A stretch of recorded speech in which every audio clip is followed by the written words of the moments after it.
The funeral parlor smelled of lilies and regret. I sat in the front row, my hands folded in my black dress that still smelled faintly of mothballs, staring at the casket that held my husband of 37 years. Harold looked peaceful, finally free from the pain that had consumed his last months. But I wasn't ready to let go.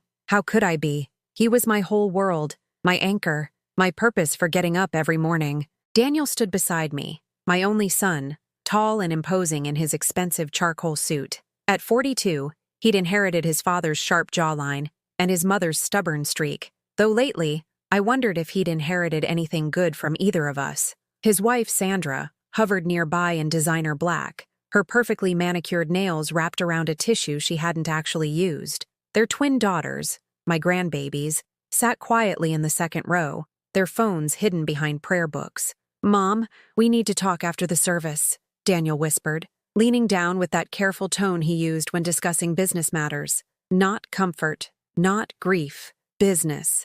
I nodded absently, watching as neighbors and friends filed past Harold's casket, each offering their whispered prayers and gentle touches to the gleaming wood. Mrs. Chen from next door pressed my shoulder and murmured something about Harold being in a better place. The mailman, Roberto, removed his cap and stood silently for a long moment. These people had loved Harold, truly loved him, not because they had to, but because he'd earned their affection with 30 years of borrowed lawnmowers and snow-shoveled driveways. But it was the conversation I overheard that changed everything. Daniel had stepped away to speak with the funeral director, and I heard Sandra's voice, crystal clear despite her attempt at whispering. "How long do you think she'll want to stay in that big house all alone? It's really too much for someone her age." "Not long, I hope," came Daniel's reply, and the coldness in it made my blood freeze. "The property value has gone up significantly. This is the perfect time to sell. What about your mother? Where will she go? There are nice senior communities. She'll adjust. She's stronger than she looks." The words hit me like physical blows. Senior communities. She'll adjust. They were discussing my future, my life, like I was a business decision to be handled efficiently. I sat there surrounded by the flowers Harold had loved, listening to my son plan my displacement with the casual indifference of someone discussing weekend plans. I kept my eyes forward, my face composed in the mask of dignified grief that women of my generation learned to wear when the world tried to break us. But inside, something shifted. A clarity I hadn't felt since Harold's diagnosis began to emerge from the fog of grief. The service continued around me, prayers and hymns and the pastor's gentle words about Harold's life, but I was no longer really present. Instead, I was remembering how I'd cleaned Daniel's scraped knees and stayed up nights when he had fever, how I'd worked 2 jobs to help pay for his college, folding laundry at the local hospital after my shift at the diner, how Harold and I had co-signed for his first apartment, his first car, even helped with the down payment for the house he and Sandra now called home.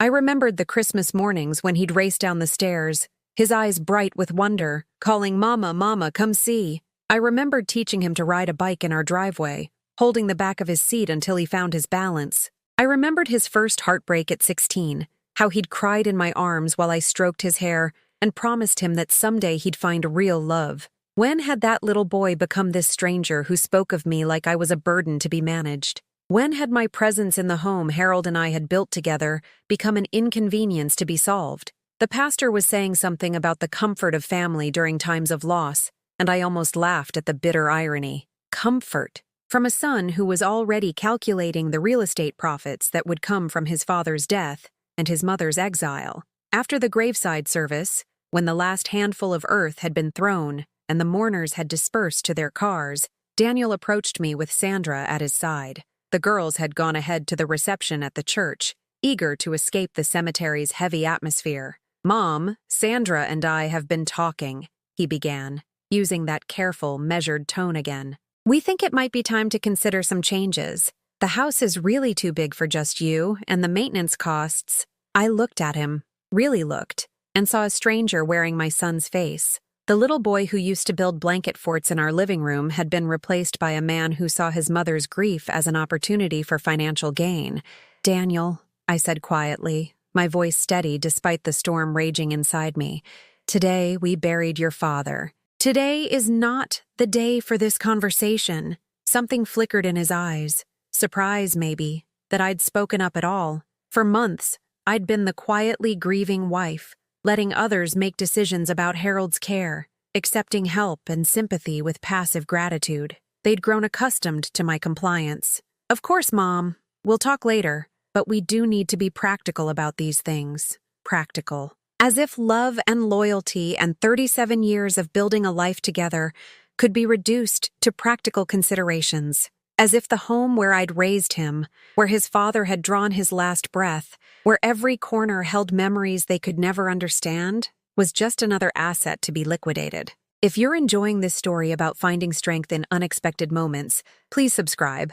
We're trying to reach 1,000 friends here who understand that sometimes life's hardest lessons come disguised as ordinary moments. And tell me, from which city are you watching? I'd love to know where this story is reaching you. That evening, alone in the house that Daniel was so eager to sell, I sat in Harold's chair, the old brown recliner he'd refused to replace despite my gentle suggestions about updating our furniture. The leather was worn smooth where his hands had rested, and it still smelled faintly of his aftershave and the peppermint candies he'd always kept in his pocket.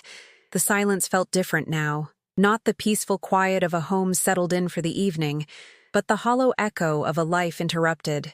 Every familiar sound, the refrigerator humming, the old house settling, the distant bark of the neighbor's dog, seemed amplified in the absence of Harold's presence. But for the first time in months, I wasn't crying. Instead, I was thinking, planning, remembering who I used to be before grief had reduced me to a shadow of myself. I'd been strong once, independent. I'd raised a child and run a household and worked jobs that required backbone and determination. Somewhere along the way, I'd forgotten that strength. But Daniel's casual dismissal of my life, his assumption that I would simply comply with his plans for my future, had awakened something I thought I'd lost forever. I reached for the photo album that sat on the side table, filled with pictures of the life Harold and I had built together. Our wedding day, young and hopeful, and utterly convinced that love would be enough to carry us through anything. Daniel as a baby, then a toddler, then a gap-toothed first grader proudly holding up his report card. But as I flipped through the pages, I began to notice something I'd never seen before.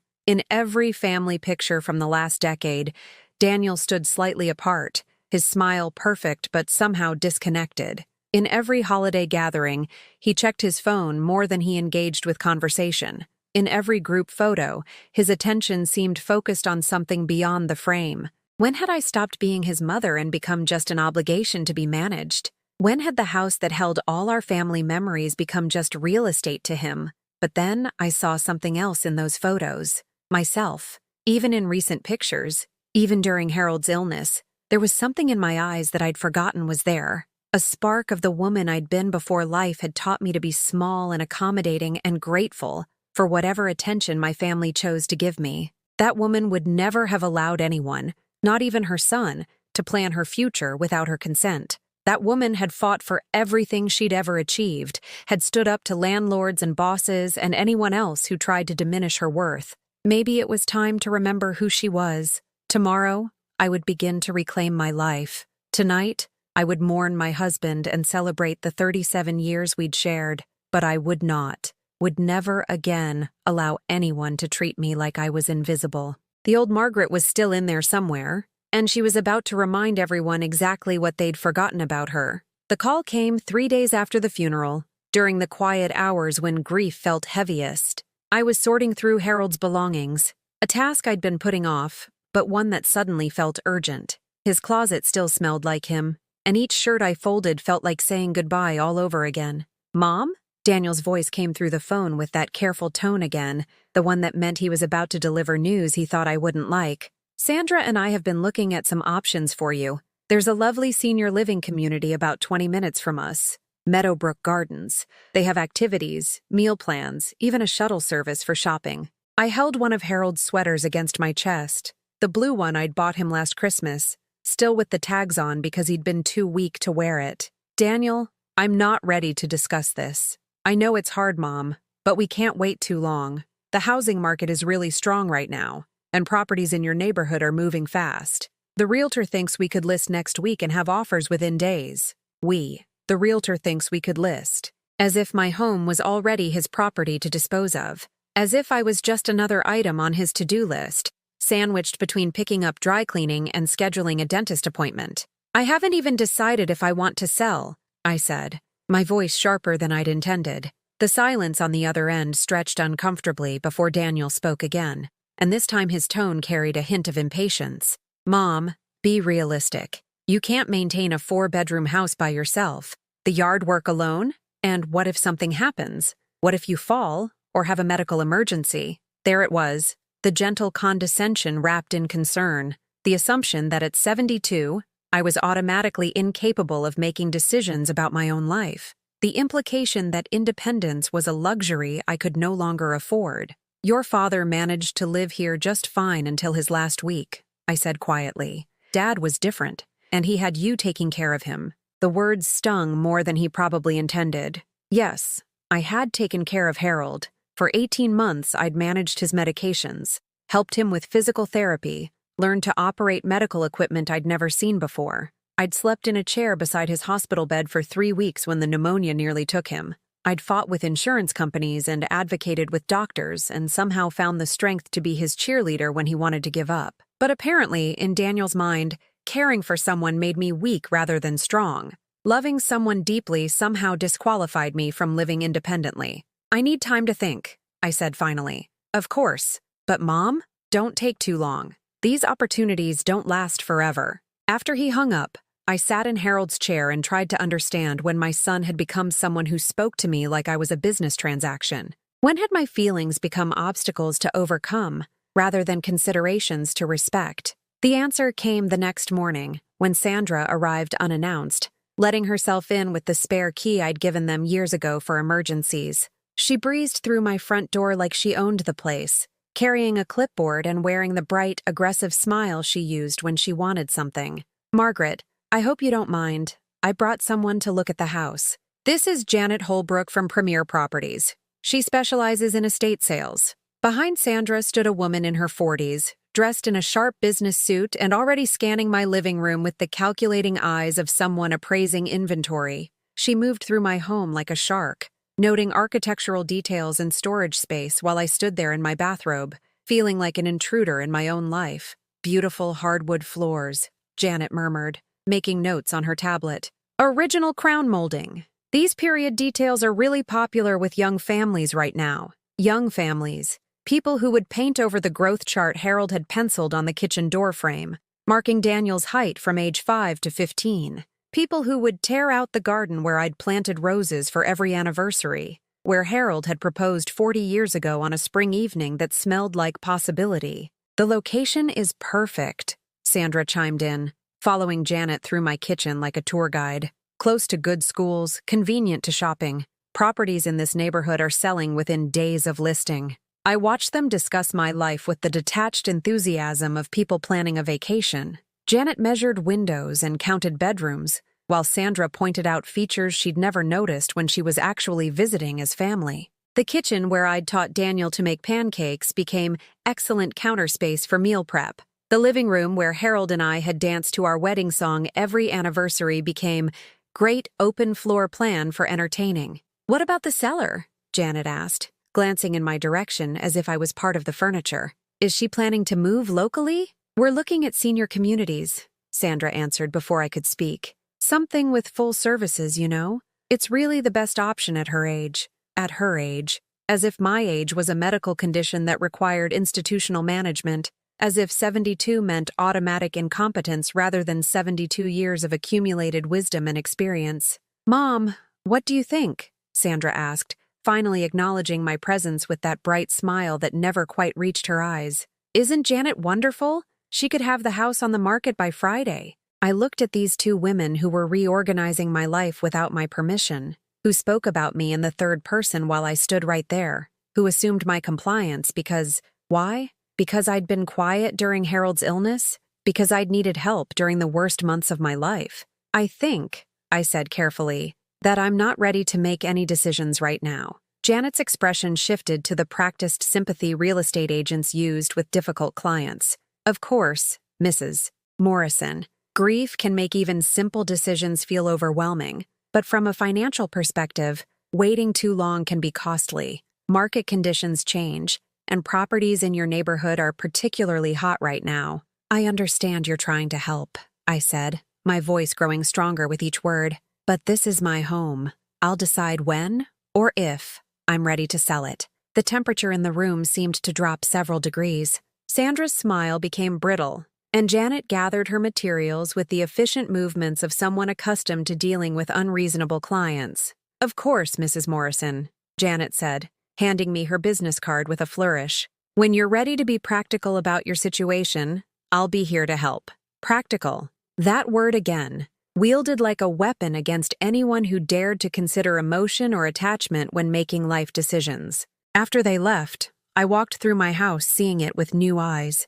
Every room held memories they wanted me to abandon. Every corner contained pieces of a life they considered worthless. The kitchen table where Daniel had done homework while I cooked dinner. The back porch where Harold and I had shared morning coffee for 37 years. The bedroom where I'd held his hand through his final night. These weren't just architectural features to be cataloged and sold. They were the physical foundation of every meaningful moment I'd experienced as an adult. But to Daniel and Sandra, they were just obstacles preventing them from accessing whatever inheritance they felt entitled to claim. That afternoon, Daniel called again. Sandra said you seemed upset about the realtor, he began, his tone suggesting I'd been unreasonable. Mom, we're only trying to help. This transition is going to happen eventually. Wouldn't it be better to plan it properly rather than wait until you're forced to make rushed decisions? Forced by whom? I asked. By circumstances. By reality. Mom, you're 72 years old. You can't live alone in that big house forever. There was that age again, thrown at me like evidence of my incompetence. As if turning 72 had automatically erased the woman who'd raised him, who'd run a household, who'd managed a family budget and navigated life's challenges for decades. Your father was 75 when he died, I said quietly. If he'd lived, would you be having this conversation with him? The pause told me everything I needed to know. That's different, Daniel said finally. Dad understood finances, home maintenance, business matters. And there it was. The assumption that I'd been nothing more than Harold's dependent, that his death had left me helpless rather than experienced. The erasure of every skill I'd developed, every crisis I'd handled, every strength I'd demonstrated during our life together. That evening, I sat in my garden among the roses Harold and I had planted together, watching the sunset paint the sky in shades of gold and pink. The flowers were blooming despite my neglect over the past few months, their petals soft and fragrant in the cooling air. I thought about the woman I'd been before Harold's illness consumed our lives, the woman who'd managed our household finances because she was actually better with numbers than he was, the woman who'd negotiated with contractors and handled insurance claims and organized neighborhood committees, the woman who'd known her own mind and trusted her own judgment. Somewhere along the way, I'd let grief and exhaustion convince me that I needed managing. I'd let other people's assumptions about my capabilities become my own self-doubt. I'd forgotten that love and caregiving were signs of strength, not weakness. But I was beginning to remember. And with that memory came something I hadn't felt in months. Anger. Not the hot, explosive kind that burned out quickly, but the cold, steady flame that sustained long-term change. My son wanted to treat me like a problem to be solved. His wife wanted to catalog my life like inventory to be liquidated. They saw my age as disqualification and my grief as incompetence. They had forgotten who raised the man Daniel became. They had forgotten who built the life they were so eager to dismantle. But I hadn't forgotten, and I was about to remind them. I decided to try harder. Maybe I'd been too withdrawn since Harold's death, too focused on my own grief to notice that Daniel and Sandra were genuinely worried about me. Maybe their pushiness came from love, however misguided. So I made an effort to show them I was still capable, still the mother and grandmother they could count on. The opportunity came when Sandra called about the twins' birthday party. Emma and Sophie were turning 16, a milestone that deserved celebration, and Sandra sounded frazzled trying to coordinate everything while managing her real estate career. I could help, I offered, surprising her with my enthusiasm. I planned Daniel's 16th birthday, remember? The backyard party with the barbecue. Everyone said it was perfect. Oh, Mom. Sandra's laugh carried a note I couldn't quite identify. That was so long ago. Things are different now. These girls have specific expectations. Everything has to be Instagram-worthy, you know? But she agreed to let me contribute, though with careful limitations. I could make my famous chocolate cake, the one Daniel had requested every year until he turned 20. I could help with setup, as long as I followed Sandra's detailed instructions. I could greet guests, but only the family friends, not the teenagers who might find my presence awkward. I threw myself into the preparations with energy I hadn't felt in months. I spent 2 days perfecting the cake recipe, adjusting the chocolate levels and testing different frosting techniques. I found the old photo albums and created a display showing Emma and Sophie through the years. First steps, lost teeth, Christmas mornings, family vacations.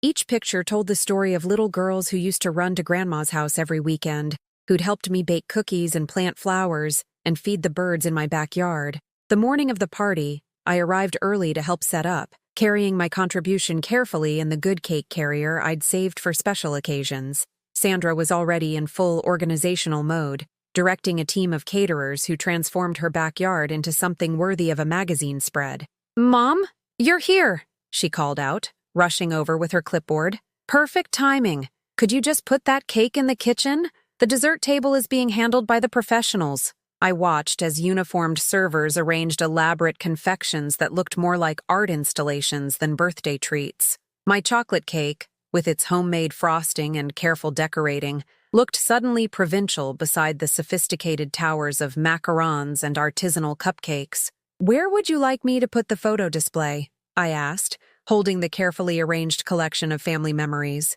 Sandra glanced at it with the same expression she might give outdated furniture. "Oh, that's sweet, Mom. But we're going for more of a modern aesthetic. The party planner has everything under control." The party planner. A young woman in her 20s who'd never met my granddaughters but somehow knew better than their grandmother what would make their celebration meaningful. "Maybe I could help serve," I suggested, trying to find a way to be useful. "Or greet the guests." "Actually," Sandra said, consulting her clipboard, "it would be really helpful if you could just mingle quietly. Maybe sit with the other grandparents? Daniel's setting up a separate seating area for the older guests, the other grandparents. As if my 72 years automatically grouped me with people I'd never met. As if age was our only common bond. As if I couldn't possibly have anything to offer the celebration beyond my obligation to attend and stay out of the way. When Emma and Sophie arrived, beautiful young women who looked so much like their father had at their age, I approached them with the gifts I'd carefully chosen.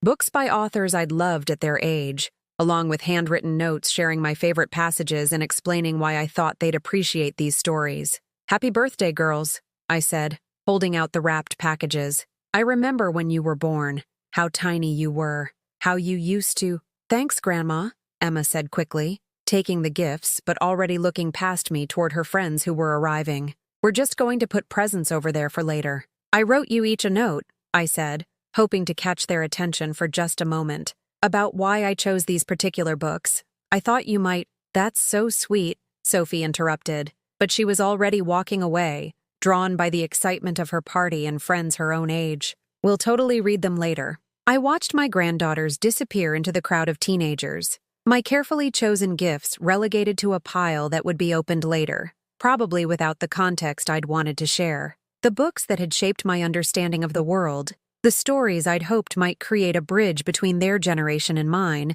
would likely be skimmed and forgotten. Daniel found me standing alone by the gift table, looking lost in the celebration I'd tried so hard to contribute to.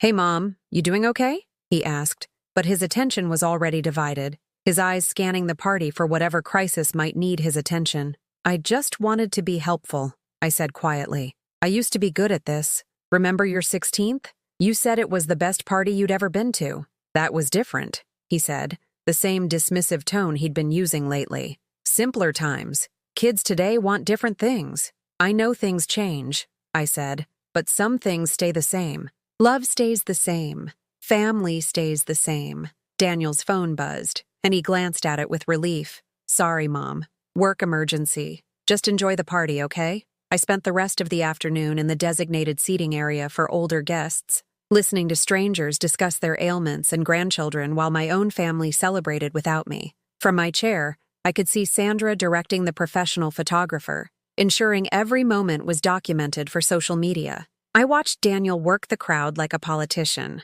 charming his neighbors and colleagues with the same smooth confidence he brought to his business dealings. And I watched my granddaughters, vibrant and happy, and utterly unaware that their grandmother sat 20 feet away, invisible among the other elderly relatives who'd been politely segregated from the real celebration. When it came time for cake, Sandra made a lovely speech about Emma and Sophie's achievements, their bright futures, the pride the whole family felt in these remarkable young women. She thanked the caterers, the party planner, even the photographer. But somehow she forgot to mention the grandmother who'd driven an hour each way every Saturday for 16 years to be part of their lives. My chocolate cake was never served. Later, I found it still in its carrier in the kitchen, untouched while guests enjoyed the professional desserts that looked better in photographs. The drive home was quiet and painful. I'd tried to be helpful and been relegated to the sidelines. I'd tried to share family history and been dismissed as irrelevant.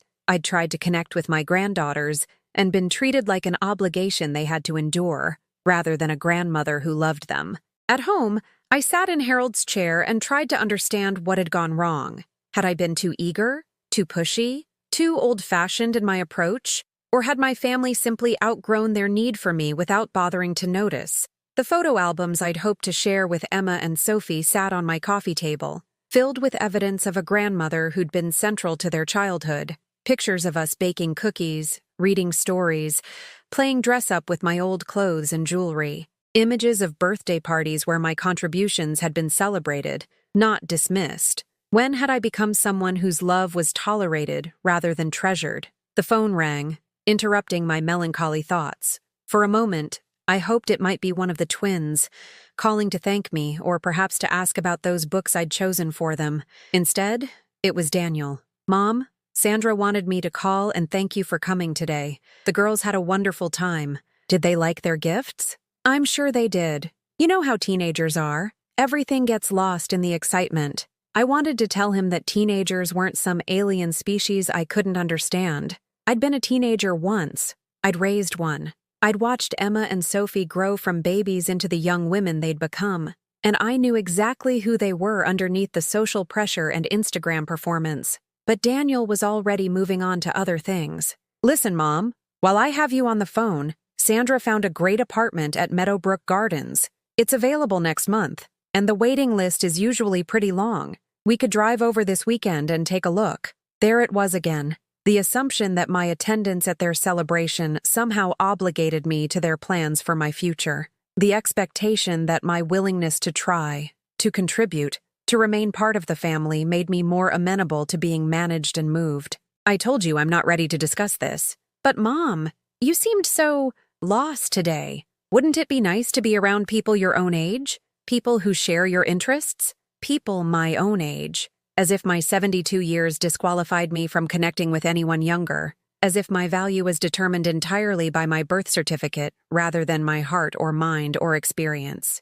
"My interests," I said slowly, "include my family, my granddaughters, this house your father and I built together." "I know, but practically speaking—" "Daniel," I interrupted, my voice sharper than I'd intended, "I am not a practical problem that needs solving. I am your mother." The silence on the other end stretched uncomfortably before he spoke again, and this time his tone carried an edge of impatience. "Of course you're my mother, but you're also a 72-year-old woman living alone in a house that's too big for her, and whether you want to admit it or not, that's becoming a problem. A problem." After 18 years of showing up for every birthday, every school play, every family crisis, after decades of love and sacrifice and support, I had been reduced to a problem that required management. That night, I lay in bed staring at the ceiling, replaying every dismissive comment, every polite redirection, every moment when my family had made it clear that my presence was tolerated rather than valued. I thought about the cake that went unserved, the gifts that went unnoticed, the grandmother who'd become invisible at her own granddaughter's party. But most of all, I thought about Daniel's words. "You're also a 72-year-old woman living alone in a house that's too big for her." He was wrong about so many things, but he was absolutely right about one. I was indeed a 72-year-old woman. A 72-year-old woman who'd been underestimated her entire life and had somehow forgotten that this had always made her dangerous. I stopped trying after that. The realization came quietly, like dawn breaking over a landscape you thought you knew. There was no dramatic moment of decision, no grand declaration of independence. I simply woke up one morning and understood that the woman who had spent months bending herself into smaller and smaller shapes to accommodate other people's expectations was tired of disappearing. Daniel called that Tuesday, his voice carrying the familiar tone of someone checking an item off his to-do list. "Hey, Mom. Just wanted to see how you're doing. Sandra thought maybe you'd like to come over for dinner this weekend. Nothing fancy, just family." 6 months ago, I would have leaped at the invitation. I would have offered to bring something, asked what time worked best, rearranged my entire week around the prospect of spending time with my family. Now, I found myself saying, "That's very kind, but I have other plans." The silence stretched between us, filled with his surprise.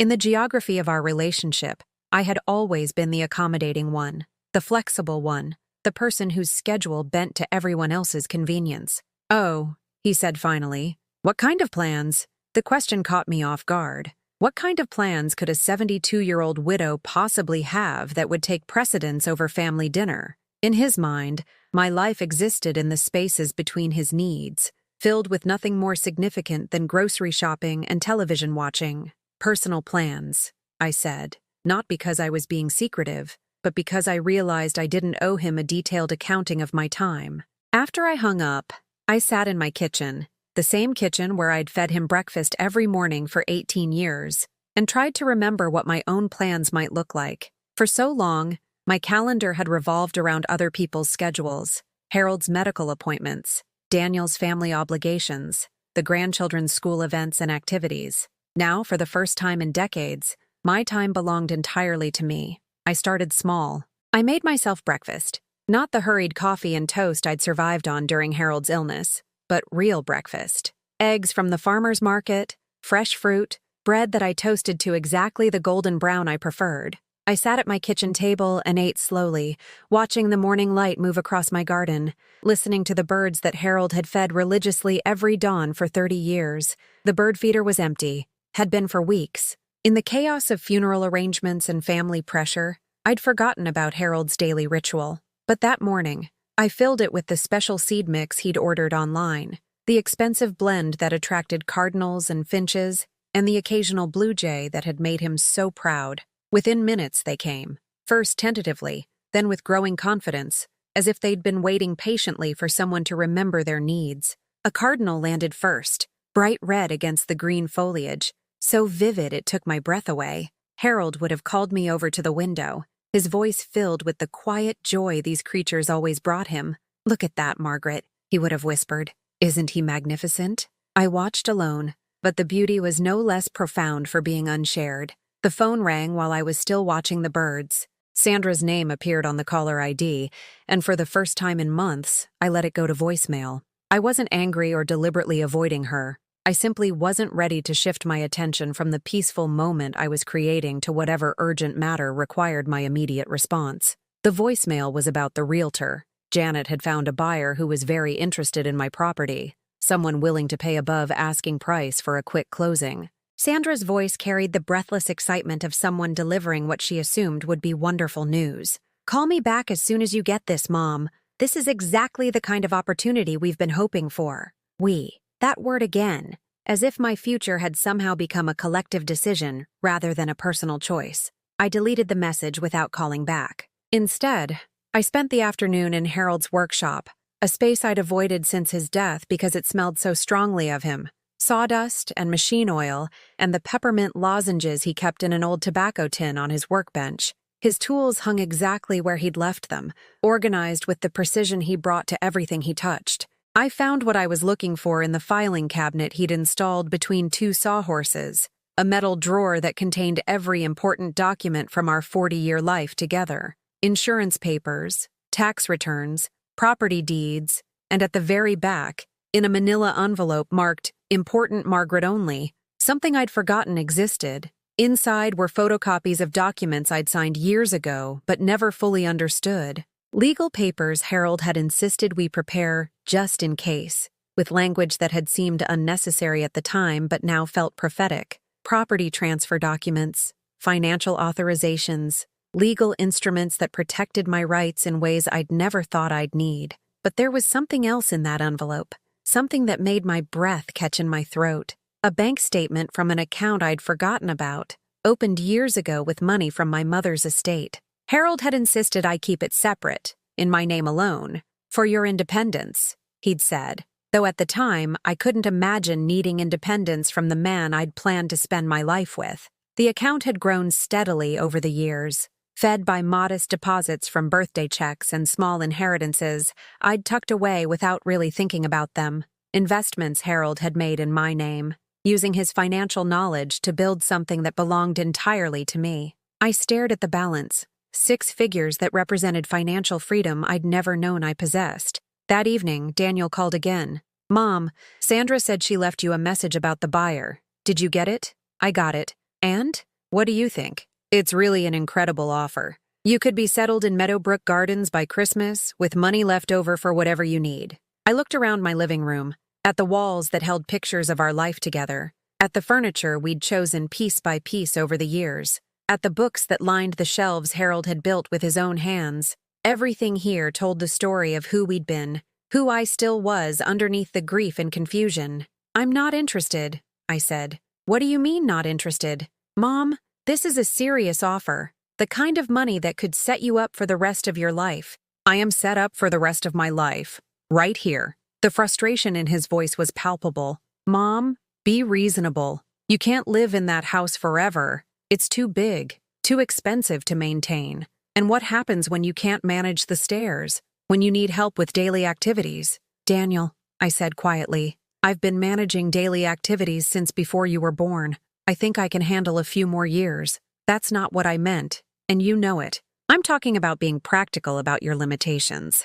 Limitations. Another word designed to diminish me, to reduce my 72 years of experience to a list of things I supposedly couldn't do anymore. "My only limitation," I said, "seems to be a family that's determined to solve problems I don't have." After I hung up, I walked through my house with new eyes. Not the eyes of someone looking for problems to fix or limitations to accommodate, but the eyes of someone seeing her home as a sanctuary rather than a burden. The stairs Daniel worried about were the same stairs I'd climbed every night for 30 years. The garden he saw as too much work was the space where I'd found peace during Harold's final months. The rooms he considered excessive were filled with memories that money couldn't replace. I made dinner for myself that night, Harold's favorite pot roast recipe that I'd avoided making since his death because it seemed too sad to cook for one. But as I stood in my kitchen, surrounded by the smells and sounds of a meal being created with love, I realized that cooking for myself was not sad.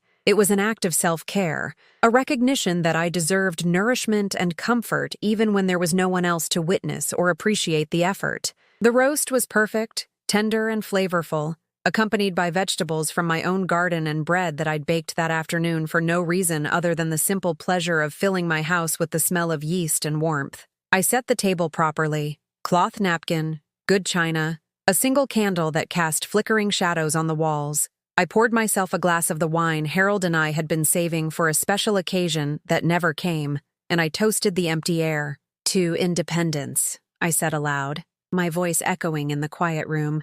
"To remembering who I am." The silence that followed wasn't lonely. It was peaceful, filled with possibility rather than absence. Later that evening, as I sat in Harold's chair reading a book I'd chosen for my own pleasure rather than anyone else's approval, the phone rang again. The caller ID showed Daniel's number, but I didn't answer. Whatever crisis or concern or urgent matter required my immediate attention could wait until I was ready to engage with it. For the first time in months, my time belonged to me. I was discovering what that felt like, the luxury of following my own rhythms, of making decisions based on my preferences rather than other people's expectations, the freedom to eat what I wanted, when I wanted, to sleep late if I felt like it, or wake early to watch the sunrise, to spend an entire afternoon reading or gardening or simply sitting quietly with my own thoughts. It was intoxicating, this reclamation of my own life, but more than that, it was illuminating. For months, I'd allowed other people to define my limitations, to convince me that age meant automatic incompetence and grief meant inevitable decline. I'd let them persuade me that independence was dangerous and self-determination was selfish.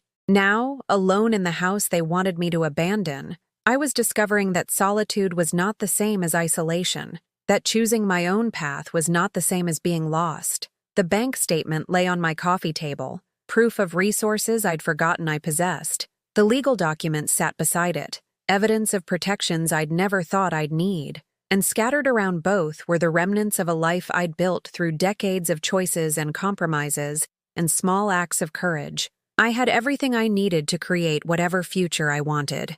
I had financial independence, legal protection, and something perhaps more valuable than either, the growing understanding that I was not the helpless widow my family saw when they looked at me. I was a woman who had survived 72 years of life's challenges and accumulated the wisdom and resources to handle whatever came next. But they didn't know what I had kept all along. The mirror in my bedroom told a story I'd stopped reading years ago. That morning, as I brushed my hair, really brushed it, not just the hurried pass-through I'd managed during Harold's illness, I saw someone I'd forgotten existed. My eyes, Harold used to say, were my best feature. Green like sea glass, he'd called them, especially when I was determined about something. I'd thought that determination had died with him, worn away by months of medical crises and family pressures. But looking at myself now, really looking, I could see it flickering back to life. I wasn't the broken widow my family had decided I was. I wasn't the helpless woman who needed managing. I was Margaret Ann Morrison, and before I became Harold's wife and Daniel's mother, I'd been someone who knew exactly who she was and what she wanted. I'd forgotten that woman existed, but she was still here, patient as winter waiting for spring. The morning sun streamed through my bedroom windows, illuminating dust motes that danced in the air like tiny spirits. Harold had always opened these curtains first thing every morning, believing that natural light was better than coffee for waking up properly. For months after his death, I'd kept them closed, preferring the dim safety of grief to the harsh reality of daylight. But today, I pulled them wide and let the brightness flood my room. Let it expose the corners I'd been hiding in, the shadows I'd been using to avoid seeing myself clearly. In my closet hung clothes I'd forgotten I owned, not the shapeless cardigans and comfortable slacks I'd been wearing since the funeral, but dresses with fitted waists and colors that complemented my complexion.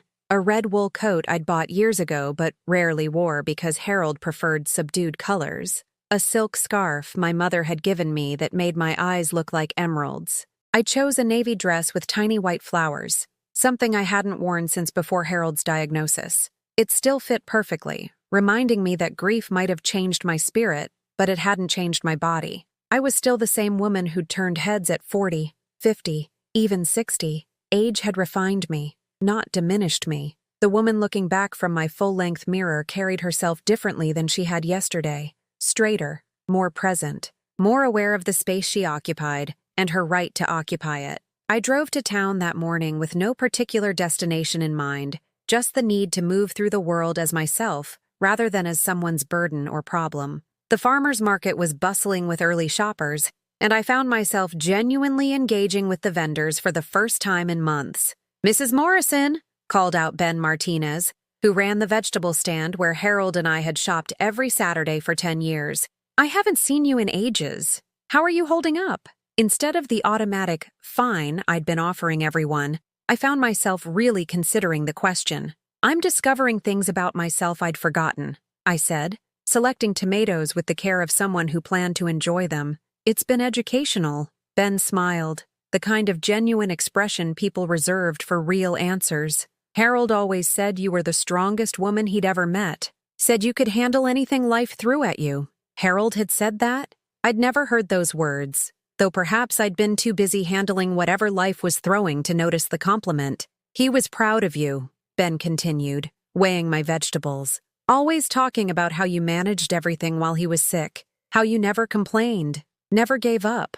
He said you were tougher than you looked." I carried those words with me as I continued through the market, seeing it with new eyes, not as the spouse of Harold Morrison making the rounds with her husband, but as Margaret Morrison, a woman with her own relationships and her own worth. At the bookstore, Eleanor Richter greeted me with the warmth reserved for valued customers. "Margaret, I've been saving something for you." She disappeared into the back room and returned with a novel by an author I'd mentioned months ago. "This just came in, and I remembered how much you loved her last book." She'd remembered. This woman who served hundreds of customers had remembered a casual comment I'd made about a book I'd enjoyed, had seen me as someone worth remembering. "How much do I owe you?" I asked, reaching for my wallet. "Harold already had an account here," Eleanor said. "He used to come in and buy you books as surprises. Said reading was your greatest pleasure, and he wanted to make sure you never ran out of new worlds to explore." Another revelation. Another piece of evidence that Harold had seen me more clearly than I'd seen myself, had valued parts of me I'd forgotten were valuable. I spent the afternoon in my garden, not frantically trying to catch up on months of neglect, but working slowly and thoughtfully among the plants Harold and I had chosen together. The roses needed pruning, but they'd survived my absence remarkably well. The herb garden I'd planted years ago had become slightly wild, but was thriving in ways I hadn't expected. Like me, I realized. Thriving in ways I hadn't expected. My neighbor, Patricia Webb, appeared at the fence line while I was working. We'd been cordial for years without being particularly close, but she approached with the tentative manner of someone who'd been watching and waiting for the right moment to speak. "Margaret, I hope you don't mind my saying, but you look wonderful today. Different somehow." "Different how?" "Like yourself again," she said simply. "You disappeared for a while there," which was understandable. "But it's good to see you coming back." Coming back. The phrase lingered with me as I continued working. Had I really disappeared so completely that my return was visible to neighbors? And if I'd been gone, who was the woman who'd been living in my house, wearing my clothes, answering to my name? That evening, I called my sister Rose in Phoenix, the first family call I'd initiated since Harold's funeral. Rose was 3 years younger but had always been the bold one, the sister who'd moved across the country to pursue her dreams while I'd stayed close to home and built a quieter life. "Margaret!" she exclaimed, her voice carrying the enthusiasm she'd maintained well into her 70s. "I was just thinking about you. How are you really doing? And don't give me any polite nonsense." So I told her about Daniel's pressure to sell the house, about feeling invisible at the birthday party, about discovering my own financial independence, about the growing awareness that I'd been shrinking myself to fit other people's expectations. "Oh, honey," Rose said when I finished, "I wondered when you'd figure it out." "Figure what out?" "That you're not their emergency to manage. You're a grown woman with options." Options. Such a simple word, but it hit me with revolutionary force. I had options, choices, alternatives to the narrow path Daniel and Sandra had mapped out for my future. "I keep thinking about Mom," I said. "Remember how she always told us that women of our generation had to be strong because nobody else would be strong for us?" "She was right," Rose said. "But you know what she'd say about your situation?" "What?" "She'd say that raising a son who thinks his mother needs managing means she raised him wrong, and it's never too late to correct that mistake." After we hung up, I sat in my living room, really sat, not just collapsed from exhaustion or grief, and looked at my surroundings with the eyes of someone seeing them for the first time. This wasn't just a house that was too big for one person. It was a home that reflected decades of choices and compromises and small victories. The walls displayed photographs that told the story of a life well lived. Not just wedding pictures and family portraits, but images that captured moments of joy and accomplishment I'd forgotten to value. Me receiving an award for volunteer work at the hospital. Harold and me dancing at our 25th anniversary party. Both of us laughing at something one of us had whispered. Daniel at various ages, but always with his mother and father. Never alone, always supported, always loved. I'd built this life carefully, deliberately, with attention to what mattered. I'd raised a son, supported a husband, contributed to my community, maintained friendships, and somehow found time to cultivate interests and passions that belonged entirely to me. When had I started seeing this as failure rather than success? The answer was uncomfortable but clear. I'd started seeing myself as inadequate when the people I'd raised and supported started treating me as inadequate. I'd accepted their assessment because love had made me vulnerable to their judgment. But love shouldn't make you smaller. Real love, the kind Harold had shown me, the kind I'd tried to show Daniel, should make you more yourself, not less. I opened the photo album that had sat untouched on my coffee table and began really looking at the pictures, not just glancing at them with nostalgic sadness. In image after image, I saw a woman who'd been fully present in her own life. A woman who'd made things happen rather than waiting for them to happen to her. That woman had organized charity drives and neighborhood watch programs. She'd managed household finances and family schedules with quiet efficiency. She'd been the one people called when they needed something done right, when they needed someone reliable and capable and strong. She'd been formidable in the best possible way. The phone rang while I was remembering her, Daniel's name on the caller ID. For the first time in weeks, I answered on the second ring. "Hi, Daniel. Mom, I'm glad you picked up. Sandra and I have been talking, and we think maybe we pushed too hard about the house. We don't want you to feel pressured." The conciliatory tone was new, and I recognized it as the voice he used with difficult clients who needed careful handling. "That's thoughtful of you," I said. "We just want what's best for you. We want you to be happy and safe." Happy and safe. The two things parents want for their children, now being offered to me as if I was the child and he was the parent.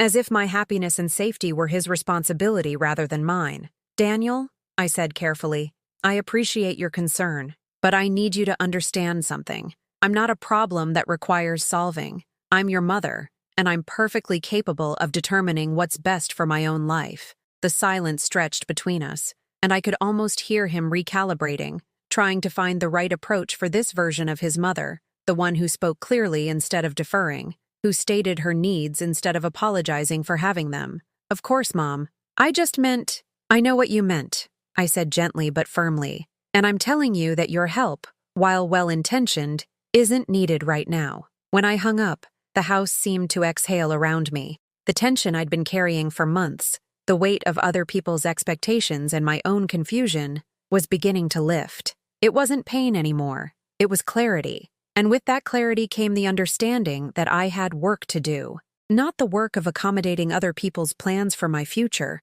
but the work of reclaiming the woman I'd always been underneath the roles and responsibilities that had defined me. She was still here, waiting patiently for me to remember her strength. The letter arrived on a Tuesday morning, mixed in with the usual collection of bills and advertisements that filled my mailbox each day. The envelope was cream-colored, expensive paper with my name written in elegant script that I didn't recognize. No return address, just my name, Mrs. Margaret Morrison, written with the kind of careful attention that suggested importance. I set it aside while I sorted through the rest of the mail, saving it for last the way I'd always saved the best bite of dessert. There was something about receiving actual correspondence, something handwritten and personal, that felt increasingly rare in a world of electronic communication and mass-printed solicitations. When I finally opened it, sitting at my kitchen table with my second cup of coffee, the contents took my breath away. "Dear Mrs. Morrison," it began in the same elegant handwriting. "You don't know me, but I know you through your late husband's stories. My name is Catherine Chen. I'm Ben's daughter, from the farmer's market. I'm writing because my father suggested I reach out to you about something that might interest you." Catherine explained that she was a social worker specializing in elder advocacy, and that she'd been working with the city to develop a new program aimed at helping seniors remain independent in their own homes. The program would provide support services, everything from home maintenance assistance to transportation to medical appointments, designed specifically to address the concerns that often forced older adults into institutional care before they were ready. "We're looking for a program coordinator," the letter continued, "someone with life experience, organizational skills, and the kind of practical wisdom that comes from navigating real challenges. My father mentioned that you managed your husband's care at home during his final illness, that you coordinated with multiple healthcare providers and somehow made it all work seamlessly. He said you were the most capable person he'd ever met. The most capable person he'd ever met. Not frail, not diminished, not someone who needed managing, capable. The position would be part-time, with flexible hours and the freedom to shape the program according to what you think would work best for our community. If you're interested, I'd love to discuss it with you. I think you might be exactly what we need." I read the letter 3 times, each reading revealing new layers of possibility I hadn't imagined existed. Someone wanted my experience, my skills, my perspective. Someone saw my age not as a limitation, but as a qualification. Someone believed I had something valuable to contribute beyond my role as widow and mother. The phone rang while I was still processing this unexpected development. Sandra's name appeared on the caller ID, and I answered with a distracted, "Hello? Mom? You sound strange. Is everything okay?" "I'm fine," I said, folding the letter carefully and placing it back in its envelope. "Just reading my mail." "Good, because I have wonderful news." Janet called this morning and that buyer I mentioned, they've increased their offer. They're willing to pay $15,000 over asking price for a quick closing. Isn't that amazing? Amazing. The word echoed strangely in my ears as I looked at the letter that represented an entirely different kind of opportunity. Not the chance to liquidate my life, but the chance to expand it. Sandra, I've told you I'm not interested in selling. But Mom, this is serious money. The kind of offer that doesn't come along twice. And with winter coming, wouldn't it be so much easier to be settled in a nice community where someone else handles the maintenance and upkeep? Winter. As if I'd never survived a winter before. As if 60-plus years of dealing with snow and ice and cold had somehow disappeared from my memory along with my husband. I'll think about it, I said, not because I intended to think about it, but because I'd learned that direct refusal only led to longer arguments. Don't think too long, Sandra warned. Markets can change quickly, and opportunities like this don't wait for people to make up their minds. After I hung up, I sat quietly with the contrast between the two communications I'd received that morning. One saw me as an asset to be liquidated quickly before I lost value. The other saw me as a resource to be cultivated, someone with wisdom and experience worth investing in. That afternoon, I called Catherine Chen. Her voice was warm and professional, carrying the confidence of someone who was used to working with people in difficult situations. We talked for nearly an hour, about the program she envisioned, about my experience caring for Harold, about the challenges facing older adults who wanted to remain independent but needed support to do so safely. Would you be willing to meet in person? She asked. I'd love to show you some of the research we've been doing, and I think you'd have valuable insights about what would actually work for the people we're trying to serve. We arranged to meet the following Thursday at a coffee shop downtown, neutral territory where I could evaluate this opportunity without pressure. As I wrote the appointment in my calendar, the first non-medical appointment I'd made in months, I felt something stirring that I hadn't experienced since before Harold's illness. Anticipation. That evening, Daniel called. Mom, Sandra told me about the increased offer on the house. This is really incredible news. It's an offer, Daniel.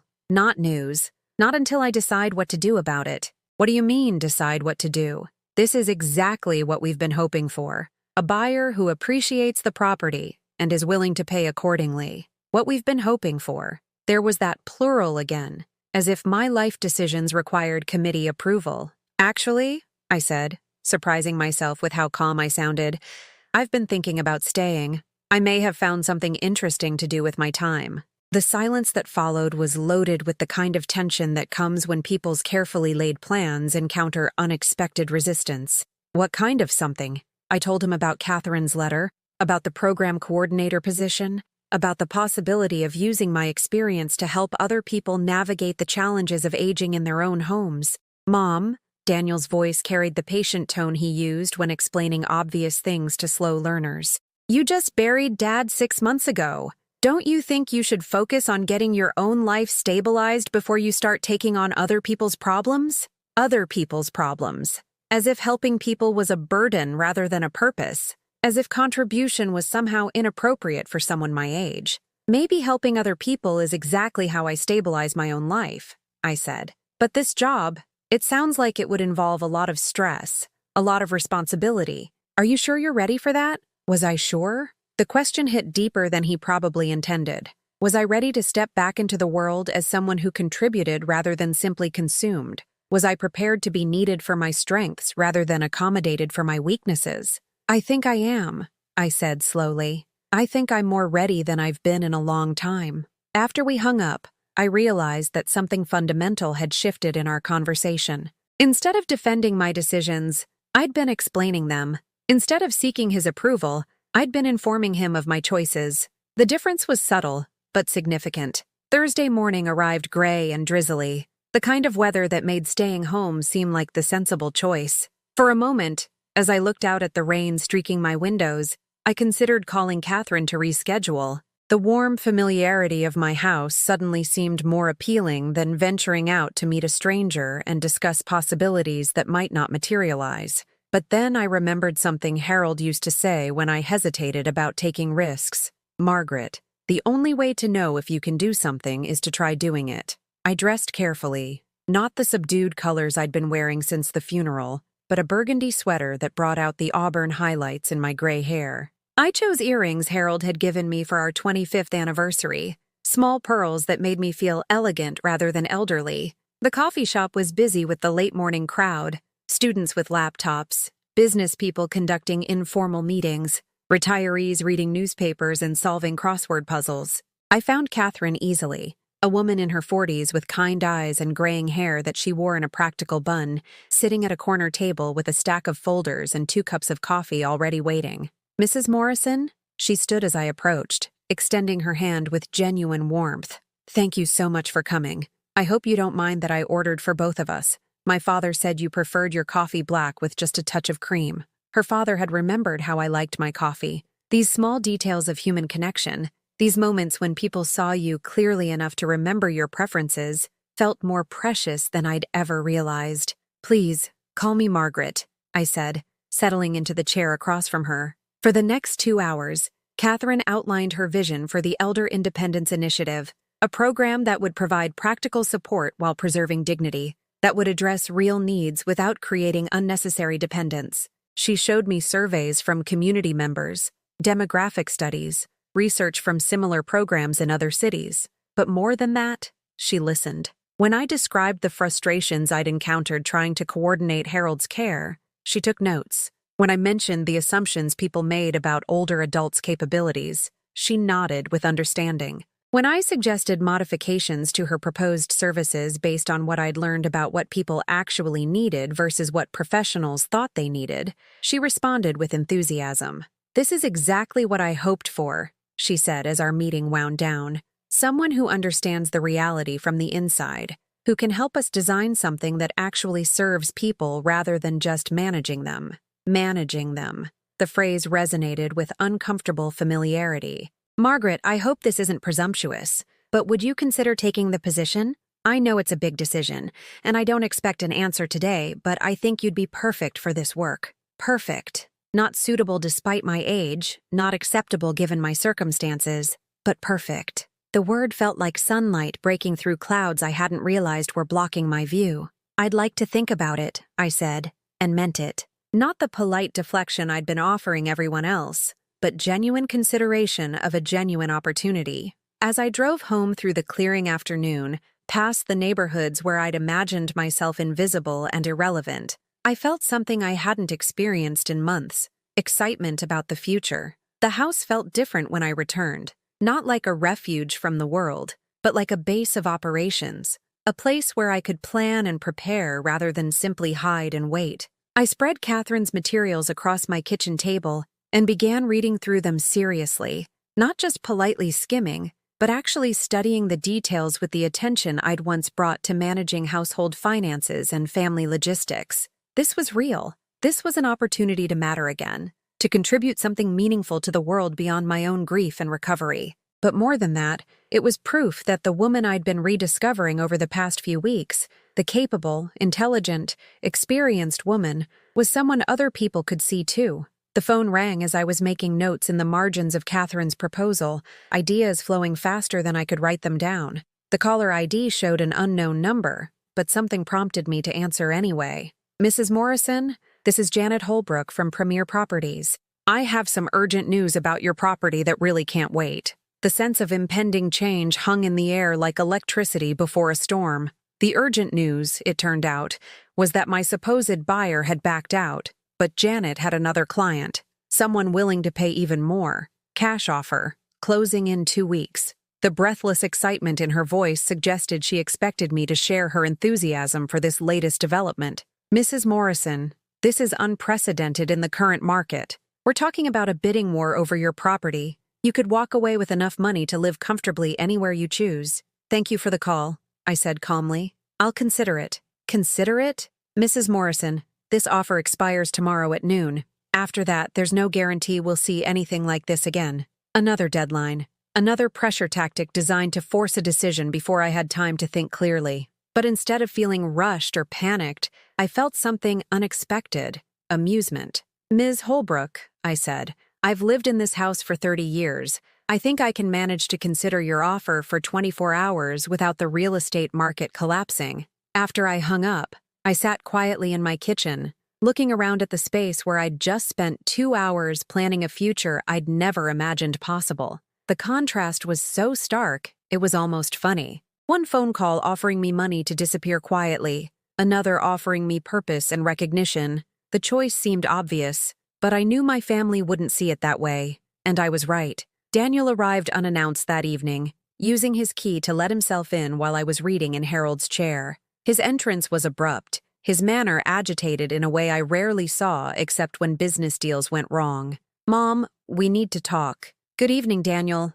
How nice to see you too." He had the grace to look slightly embarrassed. "Sorry, hi Mom, but this is important. Sandra talked to Janet Holbrook, and apparently you're not taking this cash offer seriously. This buyer wants to close in 2 weeks. 2 weeks, Mom. Do you understand what that means? It means someone is in a hurry to buy my house. It means you could be settled in Meadowbrook Gardens before Christmas with more money than you know what to do with." He began pacing the living room with the restless energy of someone accustomed to getting his way through persistence. "Mom, this is the answer to everything we've been worried about. Your future is solved." "My future isn't a problem that needs solving, Daniel." "Of course it is." The words burst out of him with a frustration he'd been holding back for months. "Mom, you're 72 years old, living alone in a house that's falling apart, with no source of income except Social Security. How is that not a problem? The house isn't falling apart. My income is adequate for my needs, and I'm certainly capable of living alone.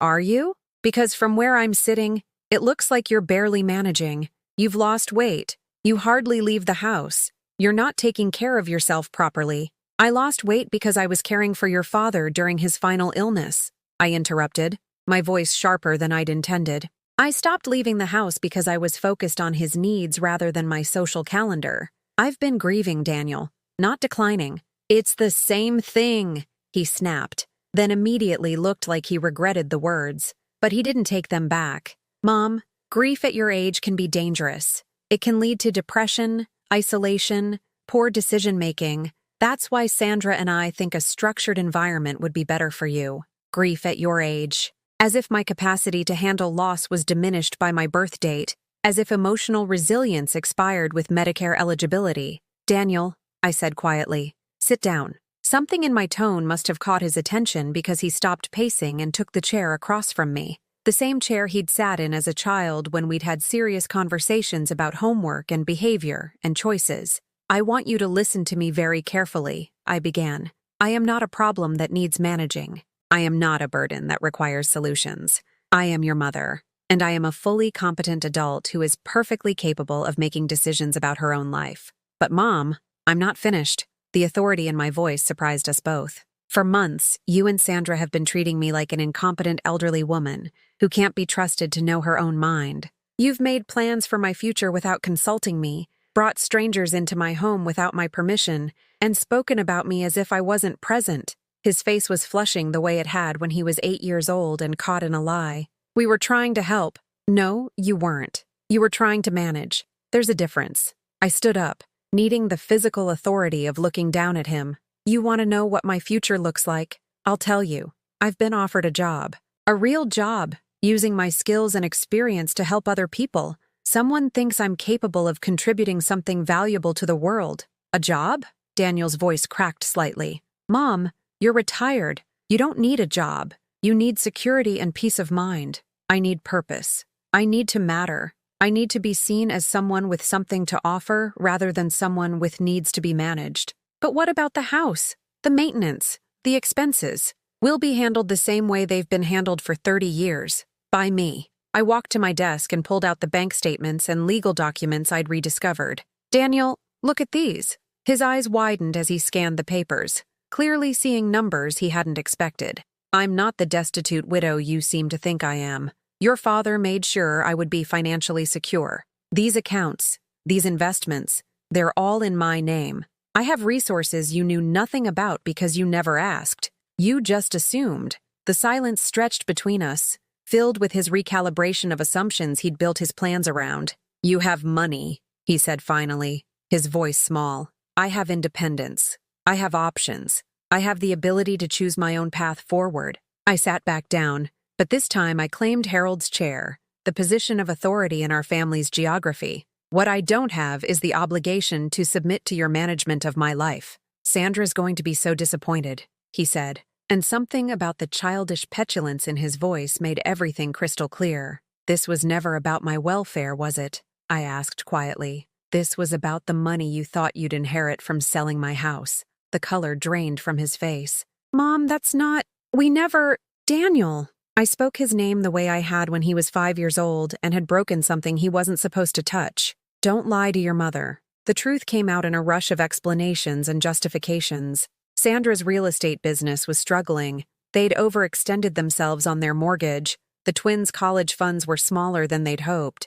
They'd been counting on the inheritance from my house sale to solve their financial problems. We didn't know about your other accounts, he said miserably. Dad always said the house was your only real asset. We thought we were helping you access the equity so you could afford proper care. Proper care, I repeated. In other words, you thought I was broke and needed to liquidate my home to pay for institutional housing. We thought you'd be happier. You thought you'd be richer. The words hung in the air between us, stark and undeniable. Daniel's shoulders sagged as the weight of what he'd revealed settled between us. I'm sorry, Mom. I'm so sorry. We never meant for it to feel like we were pushing you out of your own life. But you were? Whether you meant to or not, that's exactly what you were doing. I looked at my son, really looked at him, and saw not the successful businessman he'd become, but the little boy who'd always wanted more than what he had, who'd measured his worth by his possessions rather than his character. Daniel, your father and I raised you to be independent, to work hard for what you wanted. When did you decide that your parents' assets were part of your financial planning? He couldn't meet my eyes. I don't know. Somewhere along the way, I guess I started thinking about inheritance as expected, like it was something I could count on. Your inheritance, I said gently but firmly, is the love and support and education your father and I gave you for 18 years. Everything else belongs to me until I decide otherwise. The conversation that followed was difficult but necessary. I explained about Catherine's job offer, about my decision to remain in my home, about my right to make these choices without his approval or assistance. I told him about the accounts he hadn't known existed, about the legal protections Harold had arranged, about the independence I'd forgotten I possessed. What about us? He asked finally. What about our relationship? That depends entirely on whether you can accept that I'm not your dependent, I said. Whether you can love me as I am, rather than trying to manage me into who you think I should be. I do love you, Mom.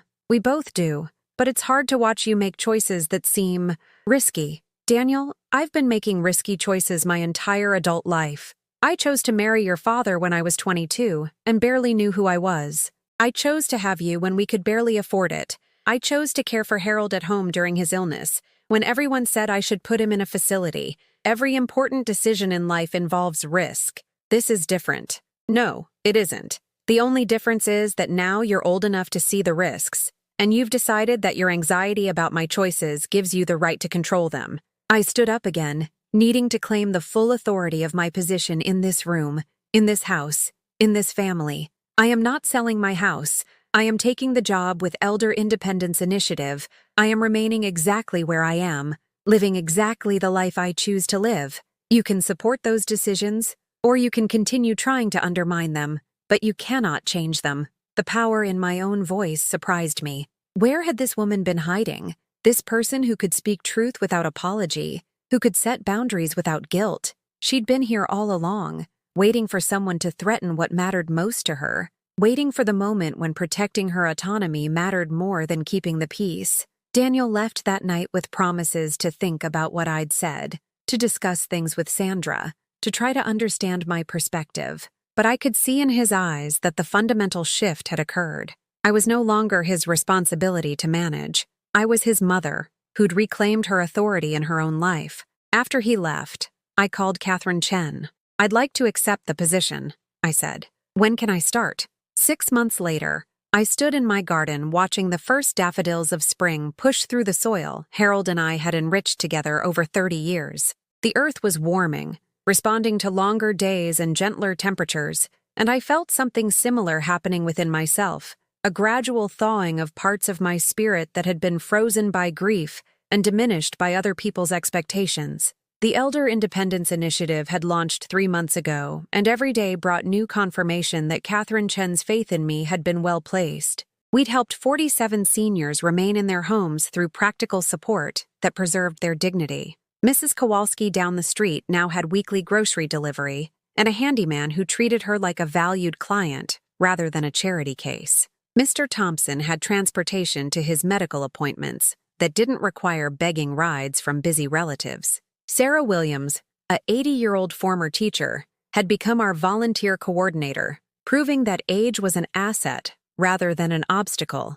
But perhaps most satisfying was watching the program grow beyond what any of us had initially envisioned. The seniors we served brought ideas, energy, and wisdom that transformed every aspect of our work. They weren't recipients of services. They were partners in creating solutions.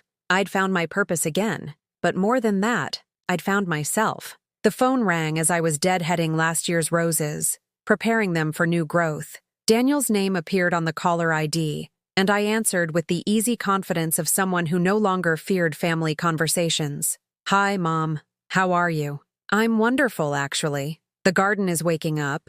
The program is exceeding all our expectations, and I just finished reading the most marvelous book about women who changed their lives after 70. "That's great, Mom. Really great." His voice carried a warmth that had been missing for months before our confrontation. "Listen, I called because Emma and Sophie want to know if they can visit this weekend. They're working on a school project about family history, and they want to interview you about what life was like when you were their age." My granddaughters, who'd been strangers at their own birthday party, but who'd slowly begun reaching out as the family dynamics shifted and settled into new patterns. "I'd love that," I said. "Tell them to bring their phones or whatever they use to record things these days. I have stories they've never heard." "Mom?" Daniel's voice was tentative. "Sandra and I were wondering, would it be okay if we came too? I mean, if you're comfortable with that. We could make it a family afternoon."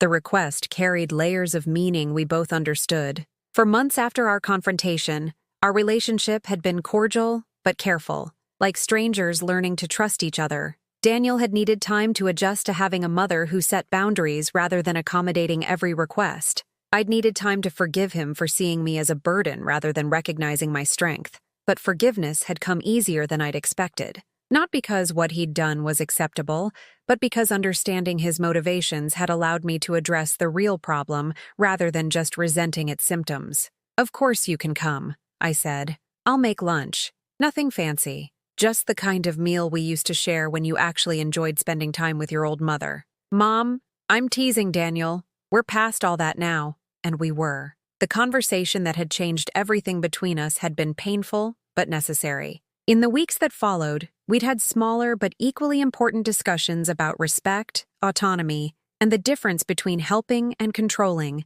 Daniel had slowly begun to see me as someone with valuable perspectives rather than just pressing needs. More importantly, he'd begun to understand that my aging was not a crisis requiring management, but a natural progression that could be navigated with dignity and independence. Saturday afternoon arrived warm and bright. Perfect weather for the kind of family gathering we used to enjoy before grief and misunderstanding had complicated our relationships. Emma and Sophie arrived first, tall and confident 16-year-olds, who looked so much like Daniel had at their age that it took my breath away. "Grandma!"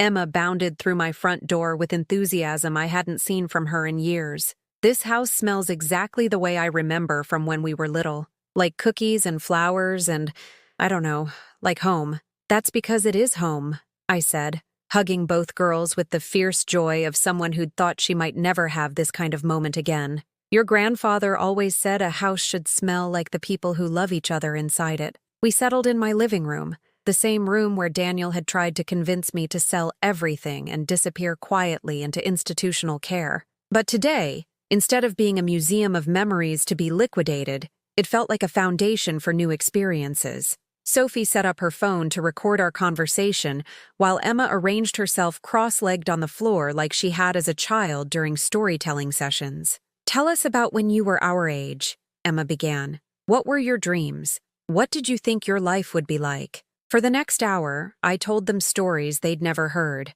About working 2 jobs to put their grandfather through college. About the year we lived in a studio apartment and ate rice and beans for dinner most nights because we were saving for a house down payment. About the dreams I'd had that seemed impossible at 16, but had somehow materialized through persistence and love and willingness to take risks. You were brave, Sophie said when I finished describing the early years of my marriage.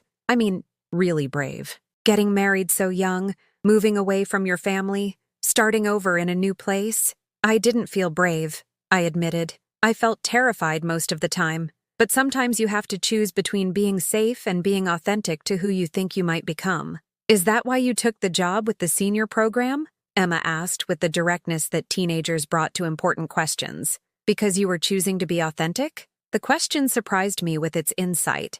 Yes, actually. I think that's exactly what I was doing. Daniel and Sandra arrived while we were deep in conversation, and instead of interrupting, they settled quietly into chairs and listened as I continued sharing stories about resilience and adaptation and the importance of remembering that you're never too old to become who you're meant to be. I had no idea you'd done all that, Sandra said when I finished describing how I'd organized a neighborhood watch program in the 1980s that had reduced local crime by 40%. Daniel always talked about how his father was the one who handled everything outside the house. Your father was wonderful at many things, I said carefully, but I handled quite a few things myself. I just didn't make a big production of it. Like you're not making a big production of this new job, Daniel added. Mom, I've been reading about the Elder Independence Initiative online. The local newspaper did a feature story about it last week. They quoted you extensively. I'd forgotten about the interview, but Daniel pulled out his phone and began reading from the article. According to Program Coordinator Margaret Morrison, the key to successful aging-in-place services is recognizing that older adults are experts on their own needs. We don't provide care, we provide support. We don't manage people, we empower them. Hearing my words quoted back to me was surreal, but satisfying. Someone had thought my perspective was worth sharing with the broader community. I'm proud of you, Mom, Daniel said quietly. I should have said that months ago, but I'm saying it now. I'm proud of the work you're doing. And I'm proud of how you handled everything, how you handled me. The apology had been long in coming, but it felt genuine when it arrived. Daniel, you were frightened, I said gently. You saw your father die, and you couldn't imagine how I'd manage without him. Fear makes people try to control things they can't actually control. But you were managing, you are managing, better than any of us realized, because I'm stronger than any of you realized, including me. We spent the rest of the afternoon in the easy comfort of family that had found its balance again. Emma and Sophie helped me prepare dinner, learning recipes that connected them to generations of women who'd fed their families with love and creativity despite limited resources. Daniel and Sandra set the table and opened wine, treating the meal as a celebration rather than an obligation. Over dessert, my grandmother's apple pie recipe that I'd finally had the energy to attempt again, Emma asked the question that had been building throughout the afternoon. Grandma, were you ever angry? I mean, when everyone was trying to get you to sell the house and move away from everything you loved? I considered the question carefully. I was hurt more than angry, disappointed that people who loved me couldn't see my strength, but anger would have been a waste of energy I needed for other things. Like what? Like remembering who I was underneath the grief, like building a life that honored both what I'd lost and what I still had to give. So you never wanted revenge? Sophie pressed, clearly fascinated by the psychology of family conflict. I laughed, surprising myself. Revenge would have required me to stay focused on their limitations rather than my possibilities. I had better things to do with my time. After they left, I sat in my garden as the sun set behind the trees Harold and I had planted during our first spring in this house. The daffodils I'd noticed that morning were joined by dozens of others, and the cherry tree we'd given each other for our 10th anniversary was heavy with buds that would open into clouds of pink blossoms within days. Everything was beginning again, not starting over, because that implied erasing what had come before, but building forward from the foundation of everything I'd learned and experienced and survived. My phone buzzed with a text from Catherine. Thank you for staying late to help Mrs. Patterson today. She called to say you're the first person in years who's made her feel capable rather than helpless. This is why the program works. This is why the program works. Because it was built on the radical idea that people deserved support rather than management, that aging was a process to be navigated with dignity rather than a problem to be solved through institutional control. The same principle that had guided my own journey from widow to woman with purpose again. I thought about the Margaret who'd sat in this same chair 6 months ago, overwhelmed by other people's plans for her future, and convinced that her usefulness was behind her. She'd been so focused on what she'd lost that she'd forgotten what she still possessed. Now I knew better. Loss was part of life, but it wasn't the end of life. Grief was a passage, not a destination. And the strength that had carried me through 40 years of marriage, child-rearing, and all the ordinary crises that made up a human existence hadn't disappeared when Harold died. It had just been waiting for me to remember it was there. The stars were emerging in the darkening sky, and I could hear the sound of my neighbors settling in for the evening, television programs and dinner conversations, and the comfortable routines that marked the end of another day. All of us aging, all of us facing the uncertainty that came with moving forward through time, but some of us doing it with grace and others with resistance. I'd chosen grace, not because it was easy, but because it was who I wanted to be. Tomorrow I'd wake up in the house I'd fought to keep, in the life I'd insisted on creating for myself. I'd go to work that mattered, contributing to solutions rather than simply consuming services. I'd tend the garden that connected me to seasons of growth and renewal that would continue long after I was gone. I'd live the life I'd chosen, rather than the life others had planned for me. Sometimes silence is the loudest truth.